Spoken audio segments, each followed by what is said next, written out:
Hello friends, आता आपण बघूया लग्नानंतर होईलच प्रेमचा 8 जुलैचा एपिसोड रिव्ह्यू. विक्रम आणि पार्थ किचनमध्ये येतात, डायनिंगवर येतात आणि बोलतात की आहा काय खमंग सुटला आहे. तेवढ्यात विक्रम कल्पनाला बोलतो, काय गं कल्पना, आज काय सगळं घरातल्या बायकांनी तुझ्यावरच सोपवलं काय सगळं.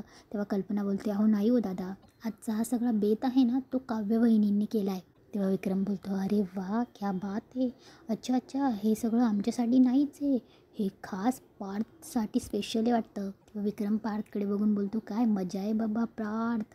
तेवढ्या तिथे नंदिनी येते आणि बोलते, कल्पनाताई हे घ्या गजरा. तेव्हा तिथे घरातले सगळे येतात. तेव्हा विक्रम बोलतो, अगं नंदिनी, जनरली नवरा बायकोला गजरे देतो, तू काय सगळीकडे वाटत फिरतेस. तेव्हा मानिनी बोलते, नवऱ्यानेच दिलाय बरं. तेव्हा विक्रम बोलतो, काय क्या बात हे, मुलं शहाणी झालं बरं. तेव्हा मानिनी बोलते, आता तुम्ही म्हणू शकतात मुलं तुमच्यावर गेली आहे. तेव्हा विक्रम बोलतो, ऑफकोर्स, म्हणजे काय प्रश्नच नाही. तेवढ्यात नंदिनी बोलते, मंजू आत्या हे घ्या गजरा. तेव्हा मंजू बोलते, अरे वा, आज चंद्र कुठे उगवला आहे, म्हणजे माझ्या यांनी कधीच मला गजरा दिला नाही आणि तू मला गजरा देतेस. तेव्हा नंदिनी बोलते, अहो घ्या ना प्लीज. जीवा हे सगळं बघत असतो. तेवढ्यात तिथे काव्य आहे, ते श्रीखंड घेऊन डायनिंगवर ठेवते. तेवढ्यात नंदिनी बोलते, काव्या घे ना गजरा. तेव्हा नंदिनी बोलते, केसात माळ खूप छान दिसतील. तेव्हा जीवा बघत असतो. तेव्हा मानिनी बोलते, नंदिनी अगं तू गजरा माळलास तरी छानच दिसणार आहे, जीवाने एवढा प्रेमाने तुला गजरा दिला आणि तू वाटत का फिरतीयेस. हे काव्या बघत असते. तेव्हा नंदिनी बोलते, जीवांनी जे दिले तेच खूप आहे. तेव्हा नंदिनी काव्याला बोलते की तू माळ गजरा छान दिसशील. तेव्हा काव्या ते गजरे हातातले नंदिनीच्या पुन्हा हातावर ठेवते आणि बोलते, ताई जे तुझ्या हक्काचे ते तुझ्या ते तुझ्याकडेच असू दे. जेव्हा काव्य बोलते हे जीवा बघत असतो. तेव्हा काव्या पटकन बोलते, चला तुम्ही पटकन डायनिंगवर बसा, आज एक नंबर बेत केला आहे मी. तेव्हा सगळे जेवायला बसायला येतात. तेवढ्यात विक्रम बोलतो, तोपर्यंत मी माझ्या बायकोच्या डोक्यात गजरा माळतो. तेव्हा मानिनी बोलते, अहो कशाला. तेव्हा तेव्हा विक्रम बोलतो, वेडीस का तू, एक तर किती महिन्यांनी मी टूरवरून परत आलो आहे. अगं मुळात गजरा असतोच बायकोच्या केसात नवऱ्याने माळण्यासाठी. तेव्हा विक्रम बोलतो, वळ वळ. तेव्हा मानिनी बोलते, तुम्ही काय ऐकणार नाही, माळा. तेव्हा विक्रम जीवाला बोलतो, ए गधड्या, तू काय नसता उभाच राहणार आहेस का, इतका मोठा डेमो दिला तुला, माळ ना बायकोच्या केसात गजरा. तेव्हा नंदिनी बोलते, नाही नाही असू देत ना, मी माळेल गजरा. तेव्हा मानिनी बोलते की नाही नाही नाही, मीच एकटीने सगळ्यांसमोर ऑकवर्ड व्हायचं का, माझ्या सुनेने पण ऑकवर्ड व्हायचं.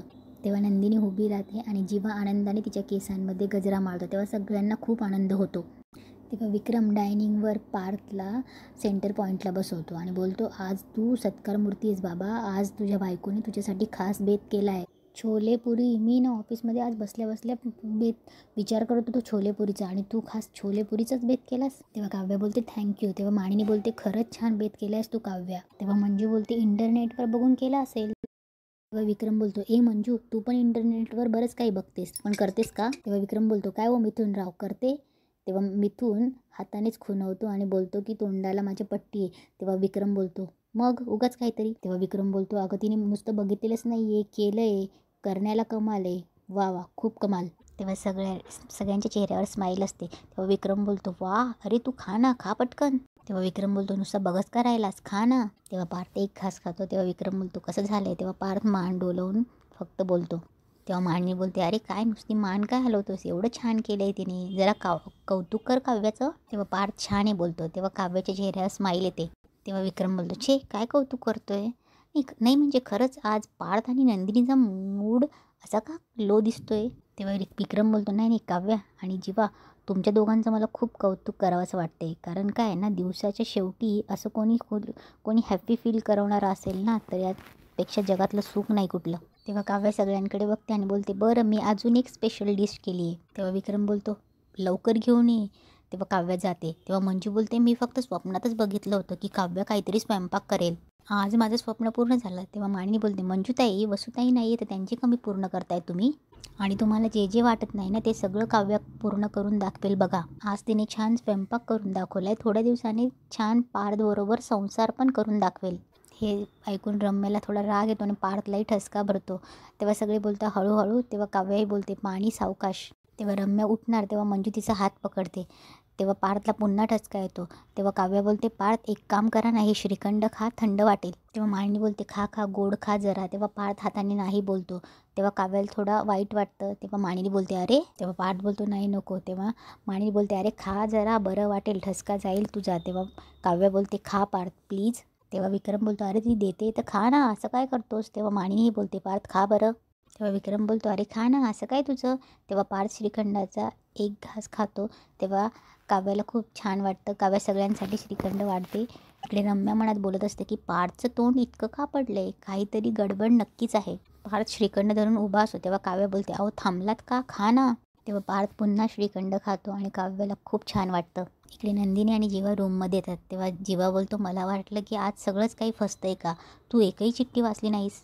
पण निदान 5 पैकी किमान एक तरी गजरा तुझ्या केसात आहे, हेच खूप आहे. तेव्हा जीवा बोलतो खुश. तेव्हा नंदिनी डोक्यातला गजरा काढते आणि जीवासमोर पकडते. इकडे काव्या पण रूममध्ये येते आणि बोलते, काय मग पार्थ देशमुख, काय सेम टू सेम चव होती ना श्रीखंडाची. सकाळी मी मागितलेली कॉफी नाही पिलीत तुम्ही, काय तर म्हणे तुम्ही मला घरीच केलेली कॉफी आवडते, पण आत्ता माझ्या हातचं श्रीखंड खायला लागलं तुम्हाला, आवडलं. पार्थ टेन्शनमध्ये असतो. काव्या बोलते, बोला ना पार्थ, देशमुखांचा आर्किटेक्ट बोका. मी केलेल्या श्रीखंडाची चव अजूनही रेंगाळते वाटतं ओठांवर. हो ना, मस्त झालेलं श्रीखंड खरंच, बोला ना, सांगा ना. तेव्हा पार्थ रागारागात उठतो, पाण्याची बॉटल घेतो आणि तोंडाला लावतो आणि खूप पाणी पित असतो. तेव्हा काव्या बोलते, एक मिनिट, काय करताय तुम्ही, आऊ ठसका लागेल. पार्थ काय करताय. तेव्हा काव्या त्याच्याकडनं बॉटल घेते आणि बोलते, काय करताय पार्थ. तेव्हा पार्थ बोलतो, मनाविरुद्ध जे श्रीखंड खाल्लं त्याची चव घालवतोय. तेव्हा पार्थ बोलतो, खरं सांगतो, आजच्या इतकं कडू श्रीखंड मी कधीच नव्हतं खाल्लं. इकडे नंदिनी जीवाच्या हातावर गजरा ठेवते आणि बोलते, खुश, तुम्ही मला विचारताय की मी खुश आहे की नाही. खरंच तुम्हाला इतकी काळजी आहे माझ्या खुशीची, माझ्या आनंदाची. तुम्हाला मला कसं खुश ठेवायचं आहे खरंच माहिती आहे. मला नाही वाटत. मूळ स्वभाव चांगला असेलही तुमचा, त्यामुळे लोकांना कसं खुश करायचं हे तुम्हाला कळतही असेल. कारण खुश करणं सोपं असतं, सुखी ठेवणं नाही. आणि मला खुश नव्हतं व्हायचं, मला सुखी व्हायचं होतं. गेल्या 1 महिन्यात माझं सुख विरत गेलंय आणि एक वेळ फाटलेलं शिवता येतं, विरलेलं नाही. तुम्हाला काय वाटतं, या अशा बालिश गोष्टी करून मी खुश होईल. नाही. तेव्हा प्लीज तुम्हाला जर खरंच काहीतरी करायचं असेल माझ्यासाठी तर प्लीज तुम्हाला सांगते, मला मोकळं करा. प्लीज ते डिवोर्स पेपरवर सही करा, कारण आता 1 दिवस संपलाय, फक्त 6 दिवस उरलेत आणि नंदिनी तिथून निघून जाते. इकडे पार्थ काव्याला बोलतो, असं म्हणतात की एखाद्याला खाऊ घातलं की तेव्हा त्याच्या पोटातून रस्ता मनातून जातो, पण आता मी तुमच्यासारखे माझे मनाचे दरवाजे कायम बंद केलेत. मी कितीही शोधायचा प्रयत्न केला तरी तुम्हाला डेड हँडच येईल. IAS व्हायचं आहे ना तुम्हाला, पण अभ्यास सुरू करायला आता खूप उशीर झाला आहे, परीक्षेचा सुद्धा आणि माझा सुद्धा. माझ्या बाबतीत रिझल्टची वाटच बघू नका, किमान IASच्या परीक्षेत तरी पास होऊन दाखवा. आणि श्रीखंड करत बसण्यापेक्षा डिवोर्सच्या कन्सेंट पेपरवर सही करा आणि अभ्यास करा. यापुढे आता मला तुमच्याकडून काहीही अपेक्षा नाही. 7 दिवसातला पहिला दिवस संपला. काउंटडाऊन सुरू झाली. पार्थ जाऊन बेडवर झोपतो आणि तिथेच आजचा एपिसोड संपतो.